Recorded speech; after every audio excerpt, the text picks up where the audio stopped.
Welcome back after the break. 6 people were killed in an accident in Sinduli yesterday. A passenger bus traveling from Kathmandu to Sinduli plunged off the road, injuring 32 others.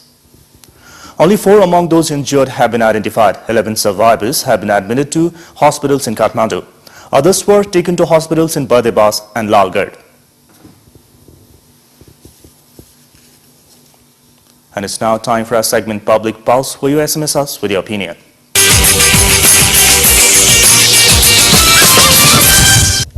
Public Pulse. And the question is, what should be done to prevent road accidents? And the options are A. Follow traffic rules, B. Improve condition of roads, and C. Don't use old vehicles. The voting is on. Type any total S, select your option A, B or C and send it to 8080 and 2. Share your opinion with us. Mahendra Bista of the Progressive Panel has been elected President of the Federation of Nepalese Journalists. Bista defeated Roshan Kesi of Democratic Group by 60 votes. Anita Bindu had won the post of Vice President. Progressive Panel's Ujir Magar has been elected to the post of General Secretary, while Suryamani Gautam has been elected to the post of Treasurer. Now some international updates. Nigerian Islamist militant group Boko Haram has threatened to sell the hundreds of schoolgirls it abducted 3 weeks ago. Militant leader sent a video in which he said for the first time that his group had taken the girls. About 230 girls are still believed to be missing, prompting widespread criticism of the Nigerian government. The Boko Haram insurgency has left thousands dead since 2009. The girls were taken from their boarding school in Chibok in the northern state of Borno on the night of 14 April. Boko Haram, which means Western education is forbidden, has attacked numerous educational institutions in northern Nigeria. In the video, Abu Bakr Sekau said that girls should not have been in school in the first place, but rather should get married.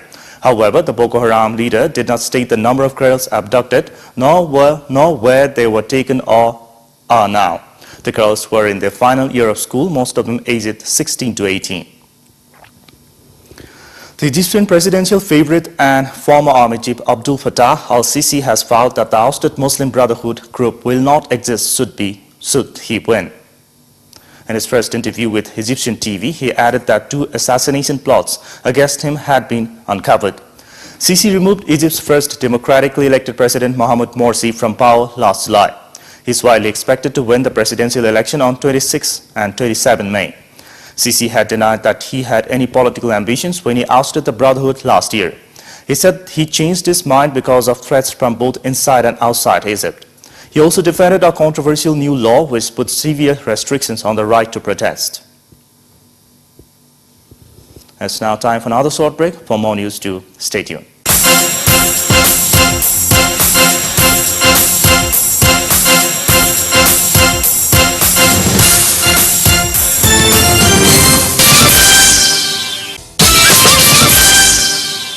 Business news.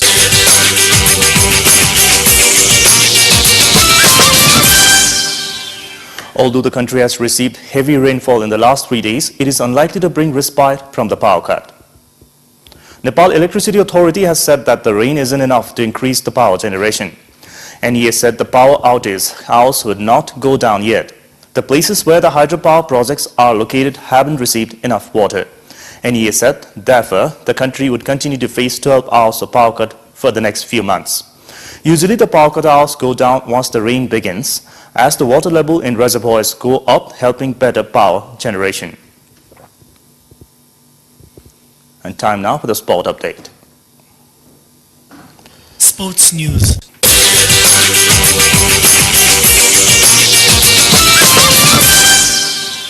Nepal has clinched a place in the ACC Premier League with 7-wicket victory over Hong Kong.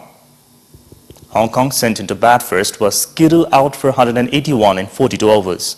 Hong Kong could not amass a big total despite a century from Irfan Ahmed. Hong Kong got off to a splendid start with the openers putting on 71 runs. Hong Kong lost 4 more wickets for the addition of the 46 runs. Irfan put on 52 runs partnership for the 6th wicket with Roy Lomson.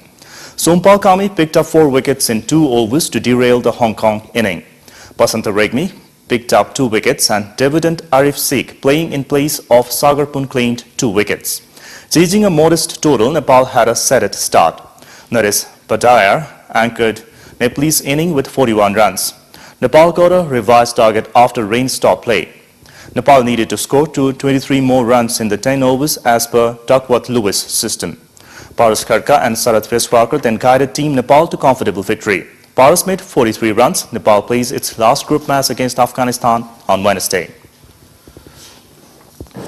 Manang Musangdi Club has advanced to the second round of the AFC President Cup, topping Group C. This was possible after the 10-man Manang played a goalless draw with Asim Football Club at the qualifiers yesterday. In a match played in Ulaanbaatar yesterday, Manang looked weak at the front line from the beginning.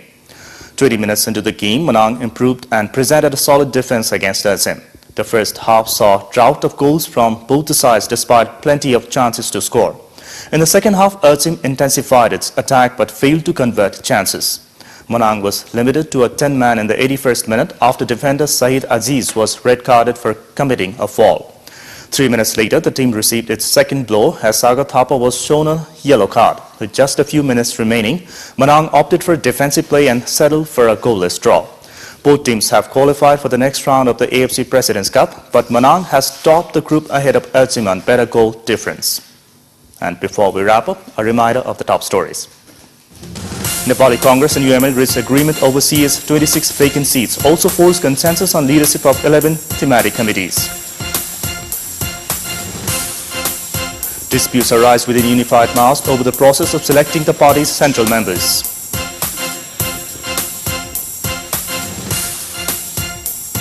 Nigerian militants Boko Haram threatened to sell the schoolgirls it abducted 3 weeks ago. About 230 girls still remain missing. And Nepal clinches a place in the ACC Championship with a win over Hong Kong in the Premier League.